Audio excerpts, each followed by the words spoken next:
kell szabdalnunk a fölvételt, hogy könnyebb legyen feldolgozni, hogy ilyen mesterséges szünetek jól jönnek talán.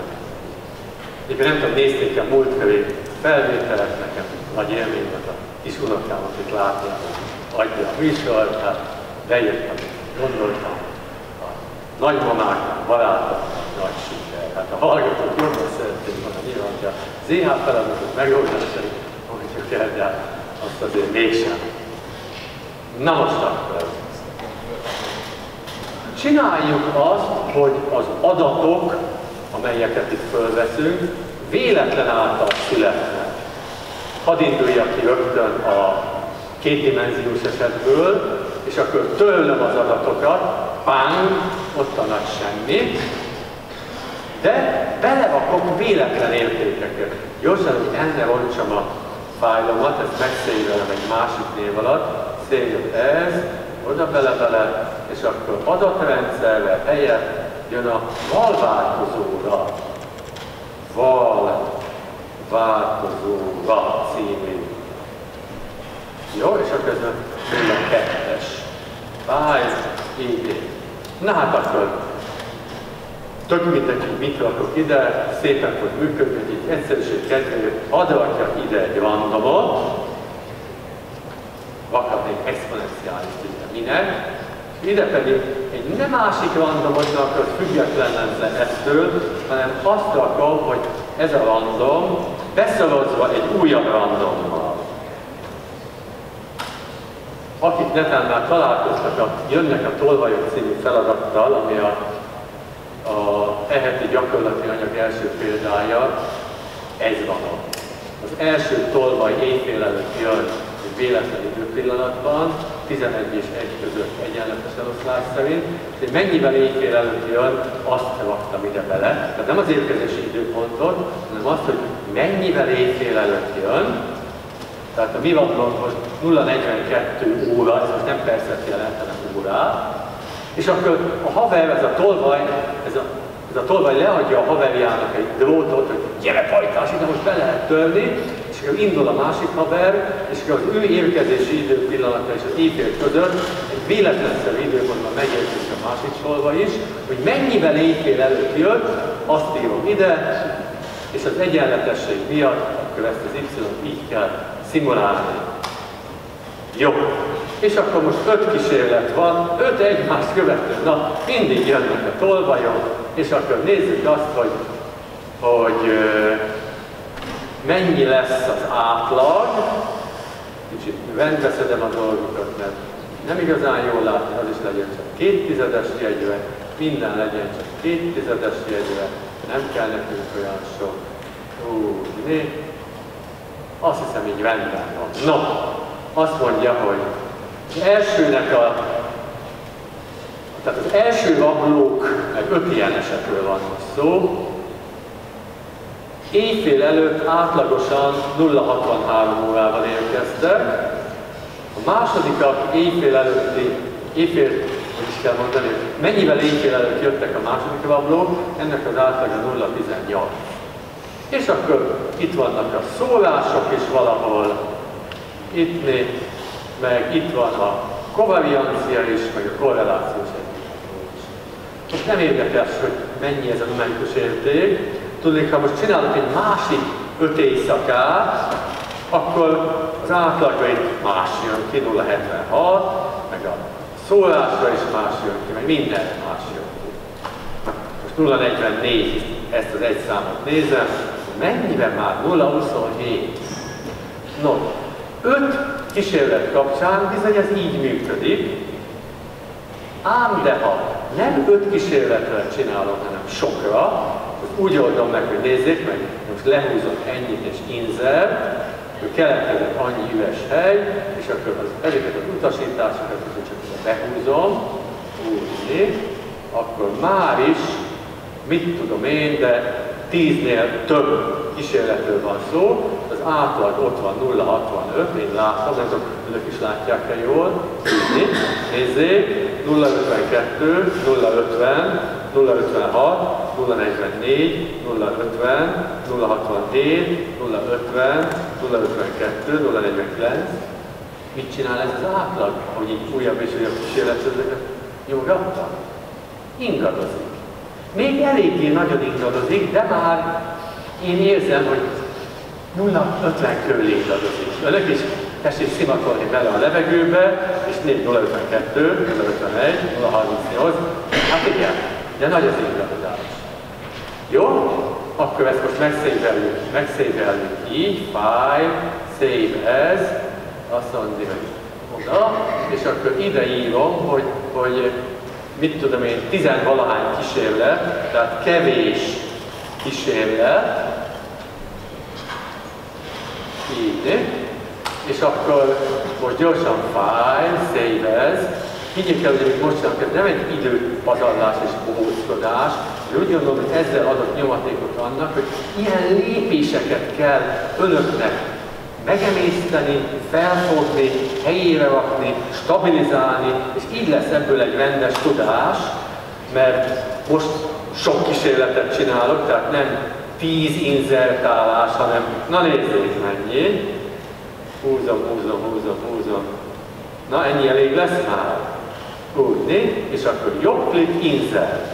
Ha hiszik, ha nem, innentől kezdve olyan 1000 éves sor várja, hogy betöltsem őket valami tartalommal, és akkor azt nézem, hogy a standardizálást az előtt elfelejtettem, úgyhogy lehet, hogy akkor csinálom jól, hogyha innen az elejéről húzom le az egészet, belőle nem hagyom ki semmit, és akkor már is ez föl van töltve.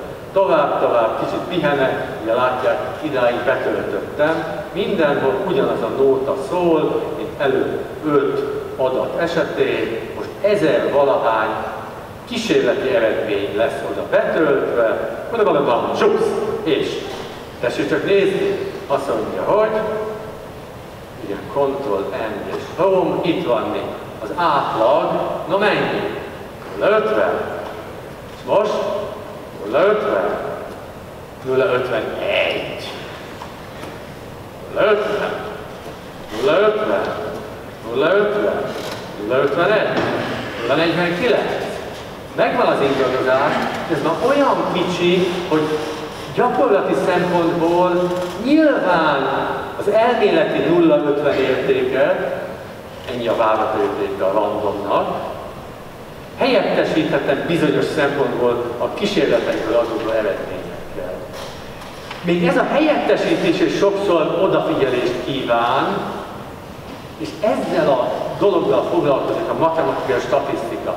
Tehát, hogy kielemezzük azt, hogy elméleti érték vagy kísérleti érték nem ugyanaz, akkor nézzük csak meg, hogy mennyiben más és hogyan kell ezt a másságot lekezelni.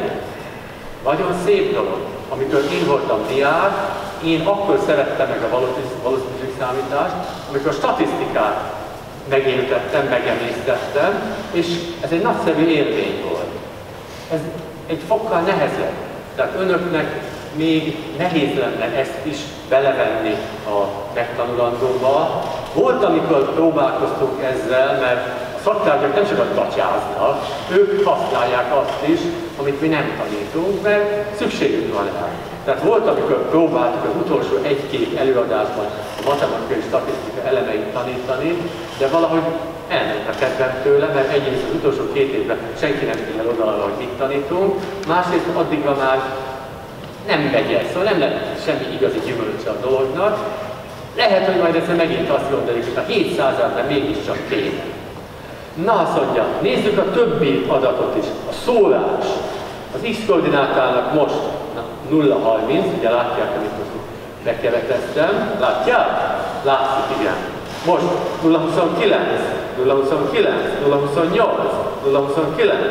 Aha. Hát én így kapásból azt mondanám, hogy az elméleti szólás az valahol 0,29 körül van. A másik koordináta esetében a második rabló mennyivel éjfél előtt érkezik, ott kisebb az ingadozás, hiszen ő általában mindig éjfélhez közelebb érkezik, mint az első. Így. És a kovarianciát is nézzük. 0,4 körül van.